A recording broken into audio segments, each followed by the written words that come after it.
noches, soy Mireya Imas y esto es Observatorio Cotidiano, una mirada desde las ciencias de la sustentabilidad.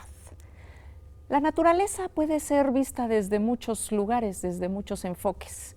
Hoy, esta noche, vamos a platicar del caleidoscopio biocultural, las miradas desde las comunidades que habitan estos espacios, estos territorios, su relación con estos territorios y qué nos pueden contar de ellos. Y para ello me acompañan esta noche en el estudio Luisa Paré, investigadora del Instituto de Ciencias Sociales de la UNAM, y Elena Lazos, quien también es investigadora del Instituto de Investigaciones Sociales de la UNAM.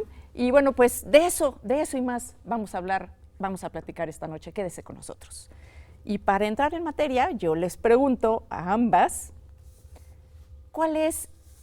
¿qué es lo que nos estamos perdiendo como humanidad cuando dejamos perder el conocimiento tradicional y de esta relación naturaleza-sociedad que existe en un país tan diverso cultural y biológicamente como México? Luisa. Bueno, tú misma, al hablar de la pluriculturalidad de México, ya finalmente reconocida en la Constitución, pues haces alusión a un gran legado histórico y prehispánico, mesoamericano, que ha permitido el florecimiento de una cultura que ha sabido convivir en su entorno y hacer un aprovechamiento, hoy en día se dice racional, del mismo, ¿no? Ahora, si nos vamos a la época actual, ¿qué es lo que podemos aprender de esto? Eso pasa por una diferencia en el concepto mismo de la relación. Pues hoy se dice con la naturaleza, pero en las lenguas indígenas no hay un concepto tal. Incluso la naturaleza es concebida como el ser humano parte de ella, ¿no? Sí, no como nosotros lo vemos ahora, la naturaleza que hay que cuidar, algo que hay que conservar. Es útil o que podemos aprovechar.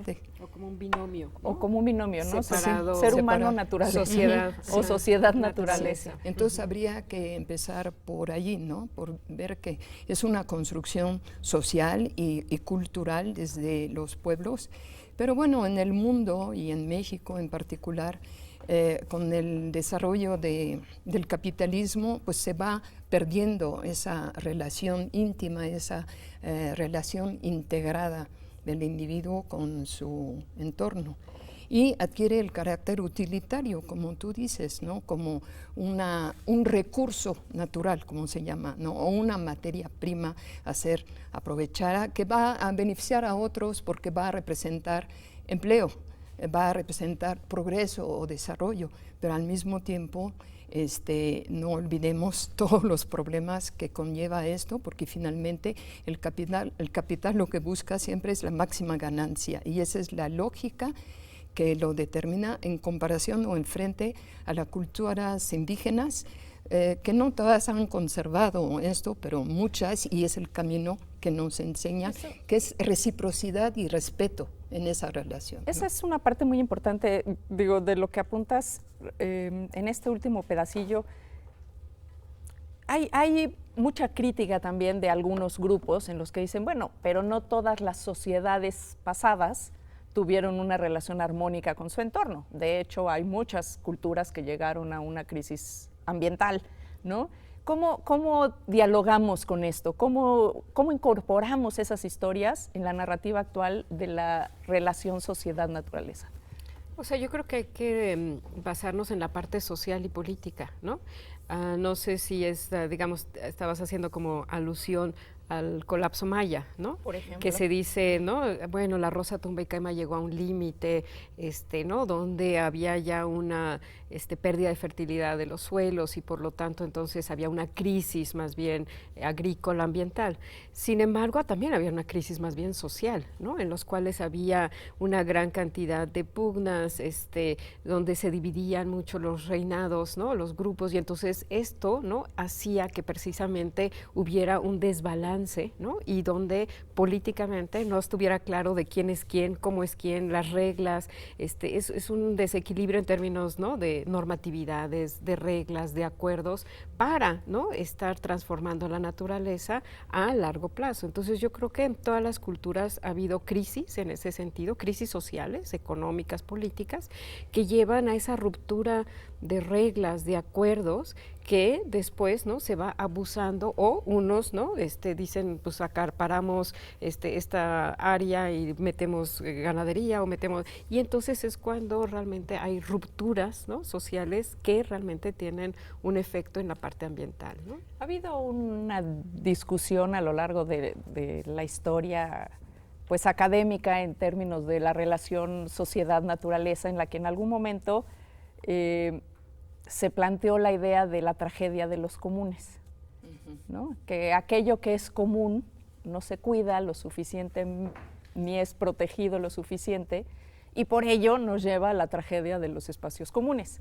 Por contraposición de lo que sugería Elinor Ostrom, ¿no? Bueno, Harding, la tragedia de los comunes, y Elinor Ostrom, que de hecho por ello y por otras cosas más obtuvo el Premio Nobel de Economía, no siendo economista y siendo mujer, fue la primera, planteaba una situación diferente, ¿no? Decía, en realidad, justo es un tema de normas y de reglas, y eso cómo se construye, cómo ocurre y cómo sí pasa o por qué deja de pasar que estas reglas operen y funcionen en los espacios en los que se manejan comúnmente, o sea, de manera comunal, ¿no? Por los ejidos, las comunidades y más antiguamente, pues otras formas, ¿no?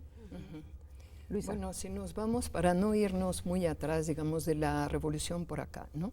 Para acá, marcada por un proceso de reforma agraria, hay cambios muy importantes en la tenencia de la tierra, con la creación del ejido, obviamente, reconocimiento en algunos casos de las comunidades agrarias como sistema de tenencia. Pero ya más para acá, en esta fase que pues, no la podemos llamar de otra manera que lo que es el neoliberal, ¿no? Y cada vez más exacerbado, hay una transformación desde el Estado de las estructuras agrarias y un proceso o de resistencia o de descomposición o de transformación que se da internamente, de tal manera que erosiona también estas instituciones, ¿no? Y las decisiones, ¿quién decide sobre el manejo del territorio, el uso del territorio, la vocación del territorio incluso? Entonces, pues un buen ejemplo son las comunidades forestales que han sido pues de vanguardia en el país en un modelo de manejo silvícola mexicano, a través de sus bienes comunes, y han logrado mantener su territorio de esta manera. Pero en otros casos, y con todo el proceso de parcelamiento de esas tierras comunales, pues también se va debilitando el gobierno de los comunes, digamos, porque ya el bien común, pues ya cada quien es propietario, aunque se individualiza. En el gobierno de Salinas. Sí, exactamente. Pero inclusive desde antes, ¿no? O sea, si vemos la ley de desmontes, ¿no? Era en los años 40, 50. Yo creo que somos el único país que tiene una ley de desmonte, ¿no? O sea, tire usted su bosque. Y que, ¿no? Antes, cuando nosotros veíamos los censos, decía tierras improductivas, ¿no? Eran todas las que eran las tierras, ¿no? Forestales, las tierras que estaban bien protegidas, ¿no? Eran las tierras improductivas. Entonces hay que demostrar que estamos trabajando, hay que demostrar que vamos por el progreso y la modernización, ¿no? A través del machete, ¿no? O de la motosierra después, ¿no? Y en las cuales entonces ahora sí todo lo que era, ¿no? Sin vegetación original, pues fue, digamos, el signo de que está trabajando, ¿no? Exactamente, y de la conversión hacia una producción o alta producción, ¿no? Entonces, yo creo que el que los ejidatarios, ¿no? Indígenas o no indígenas estén frente a ese, ¿no? Leyes, pues claro que responden de, pues hay que tumbar, pues tumbamos, ¿no? Hay que hacerse, pues está en riesgo la posesión del territorio. Exactamente, ¿no? Y la reforma agraria estaba impulsando, ¿no? Ese tipo de cosas en las cuales había un impulso muy, muy fuerte para la transformación, ¿no? Pero rápida y a la deforestación, ¿no? Con la deforestación. ¿Por qué son importantes los vínculos que forman las comunidades con sus territorios? ¿Qué nos dice y en qué nos ayuda para construir futuro? Antes de eso quería retomar lo de la tragedia de los comunes, perfecto, ¿no? sí. Que Harding pues tenía razón en muchas cosas en su planteamiento, pero eso ha sido utilizado justamente como un argumento para decir, bueno, los bienes comunales nos sirve para individualizar y privatizar finalmente, ¿no? Pero ahí nos ayuda un poco Elinor Ostrom, ¿no? Sí, exactamente, como tú bien lo señalabas. Entonces, preguntaba sobre la relación de las comunidades con... ¿Por qué son importantes los vínculos que las comunidades establecen con su entorno para preservar la biodiversidad? Bueno, es muy importante porque por los saberes, como se dice ahora, los conocimientos tan profundos que tienen, que desgraciadamente las generaciones nuevas pues están perdiendo mucho de esto por la migración, por muchos factores, ¿no? Ese es un punto que no nos damos cuenta, ¿no? La cantidad de información y de saber que estamos perdiendo. Sí, que estamos perdiendo. Cada vez que perdemos una comunidad, su espacio original, sus relaciones cotidianas, o de plano migran todas las comunidades. Sí, ¿no? Y ahí lo importante es el sentimiento de la identidad y de la apropiación a su territorio, ¿no? Hemos trabajado, Luisa y yo, en comunidades donde sí hay realmente como un sentimiento de esa apropiación y de identidad a través de la construcción de su conservación del territorio. La gente se organiza, pone reglas, pero cuando empieza a haber, ¿no?, formas de desapropiación, de pérdida de identidad a través de esa construcción de tu propio territorio, por cuestiones migratorias, por cuestiones de corrupción, por cuestiones de 1000 programas que llegan dispersos del Estado, sí, ¿no? Y que hay de cada agencia estatal, ¿no? Desde CONAFOR hasta exacto. Y pues desarrollo todos los social. De cuestiones ahora de ganaderización desde los años, ¿no?, 70s, 80s, que va precisamente como pulverizando, ¿no?, a esa sociedad misma, ¿no?, y que entonces responden rápidamente frente a políticas, y entonces va habiendo una forma como de esa desapropiación de ese territorio. Así es. Voy a dejar una pregunta. ¿Cuál es el papel de las comunidades en la construcción de justicia ambiental y justicia social? Justicia socioambiental, vamos a llamarle. No se vaya, regresamos en un segundo, vamos a un corte.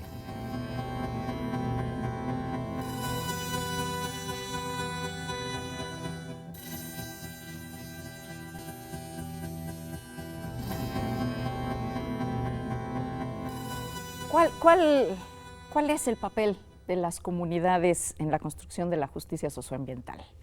Luisa, Elena. Bueno, si vamos a hablar de justicia socioambiental, hay que hablar del territorio y hay que hablar de los derechos humanos, y entre los cuales se encuentra el derecho a un medio ambiente sano, el derecho a la salud. Muy difícil de hablar de desarrollo en un país donde más de la mitad de la población está en pobreza extrema. Bueno, con los recortes que se nos vienen. Va a subir más todavía. Y como bien dice Volpitnik, no solamente es en lo rural, es en lo urbano. Porque además también. ahí luego a veces es más cruda la pobreza. Y la comunidad, ¿no? la comunidad en lo urbano quizás se ha perdido más que en lo rural. Entonces, la conformación, la consolidación de comunidades urbanas también para la exigencia de estos derechos. La justicia ambiental. Hoy en día, en ese momento en que lo que estamos viviendo es un despojo de los territorios por los recursos estratégicos que tienen. Minería principalmente, agua, para hidroeléctricas, energía eólica, hidrocarburos, fracking, etcétera, está en buena parte en territorios indígenas, que pues están en las montañas, en las sierras o en las costas, en buena parte en las sierras donde nace el agua justamente, ¿no? Entonces, la justicia ambiental es que el reconocimiento de la autonomía y de la autodeterminación de los pueblos indígenas, reconocido en el artículo 2 ahora, pues se haga realidad, ¿no? ¿Quién decide sobre el uso de los recursos? Por ejemplo, hablando de la minería, se decide que es de interés público cuando está en manos y prioritario cuando está en manos de empresas privadas y básicamente transnacionales. Y que la cuarta parte del territorio está concesionado en ese sentido. Entonces, pues el papel que están asumiendo las comunidades que están viendo la afectación de un modo de vida que con todas las dificultades a las cuales se enfrentan por la falta de fomento a la agricultura, el abandono del campo y obligados a migrar, ellos están en sus derechos de pronunciarse, de delimitarse y de exigir que no quieren ese tipo, que ya están como áreas estratégicas donde entonces hay un estado de excepción y ya no se habla de expropiación, se habla de ocupación temporal. Y que además tiene prelación, ¿no?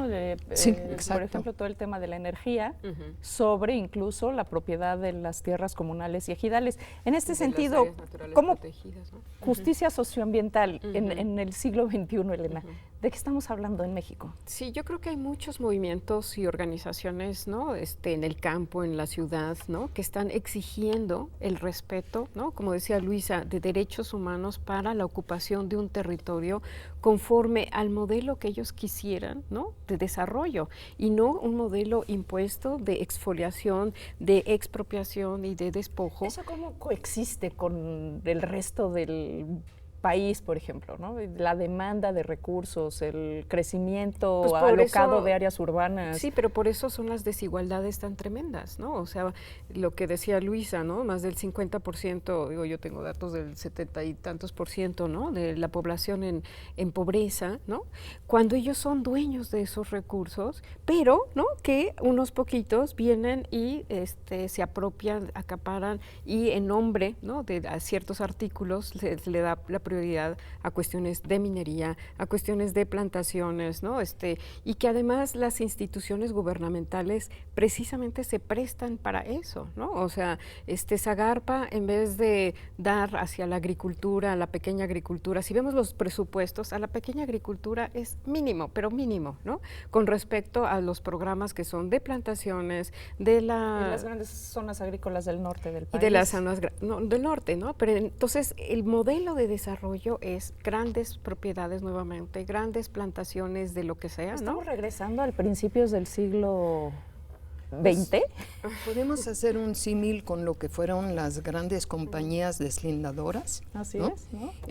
Ligada al capital británico por los ferrocarriles, Orden etcétera, y progreso. durante el Porfiriato, con este proceso de despojo del territorio o de pretensiones de despojo que encuentra resistencia en muchos lugares y que va acompañado y va en un contexto de, como decía, de abandono del campo y donde se crea la ilusión que allí va a haber empleo, lo cual pues no es tanto, sí, porque son empleos promete, calificados. ¿no? Se les promete que va a haber empleos y entonces compran a parte de la comunidad y empiezan a fragmentarse o a escindirse las comunidades, y esto es lo peor, ¿no? En términos de justicia socioambiental, de que las compañías saben muy bien, ¿no? Cómo lidiar con esto, ¿no? Donde están apoyando al equipo de fútbol de la comunidad o a la iglesia del párroco, ¿no? Y esto divide a la comunidad, ¿no? De que sí nos van a traer empleo, miren, ya están mejorando los suelos, y entonces se pierde, ¿no? Lo que va a pasar a largo plazo, ¿no? Nada más está siempre, ¿no? A corto plazo, y se pierde, ¿no? La perspectiva de nuestro territorio a largo plazo, ¿no? Y no hay que dejar fuera un factor de inseguridad que todos sabemos cómo se llama, que es el crimen organizado, que también ve interés económico en estos territorios, ¿no? Para hacer sus propias alianzas con quienes están interesados en los recursos estratégicos en estos lugares. Eso es todo un tema y seguramente materia de un programa entero, ¿no? Sí, Cómo sobre la violencia ligada en la conservación de nuestros recursos naturales y en la conservación y preservación de las vidas de las comunidades, ¿no? ¿Cuál es el papel de las comunidades en la construcción de una nueva realidad? ¿Cómo podríamos empoderar a las comunidades de manera que pudiéramos cambiar el rumbo de lo que está ocurriendo en el campo mexicano? Bueno, yo diría que ellas se están empoderando actualmente, abrevando frente al esquema de que no podemos regresar al pasado, como decías al principio, y a un romanticismo. Bueno, es que no todo pasado fue mejor.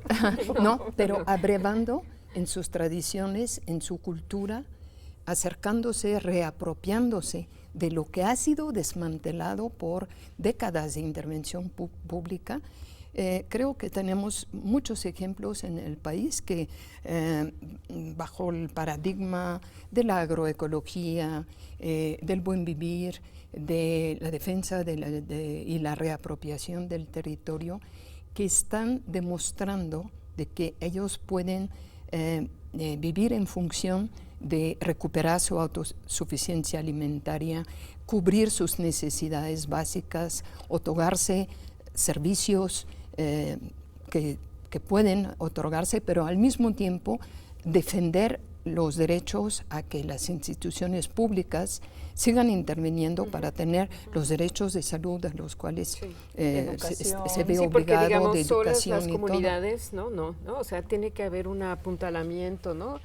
Político, ¿no? Del modelo de desarrollo que ellos quisieran construir, o sea, porque muchas veces tenemos que hay más bien enfrentamientos, ¿no? Donde las comunidades están en la defensa de sus territorios, de sus recursos, ¿no? De su naturaleza, y ¿qué es lo que pasa? ¿No? Entonces empieza un desalojo muy fuerte o desapropiaciones y choques y enfrentamientos, con lo cual entonces pierden el sustento político de sus propias comunidades, ¿no? Entonces es ahí donde sí se necesita apuntalar, ¿no? Que políticamente haya un apoyo al modelo de desarrollo que las propias comunidades quieren gestionar, ¿no? Este asunto y del no buen que se vivir, criminalice, ¿no? Porque, o sea, en la hora de que se criminalizan todos estos movimientos es pues cuando claro, no pierden completamente toda la base y los pilares de la organización, legitimidad, y entran a una altísima vulnerabilidad social. O sea, si a mí me hablan del problema más importante en términos, ¿no? de la defensa de sus territorios, es la vulnerabilidad social frente, ¿no? a cuestiones de salud, donde no solamente está pauperizado el campo,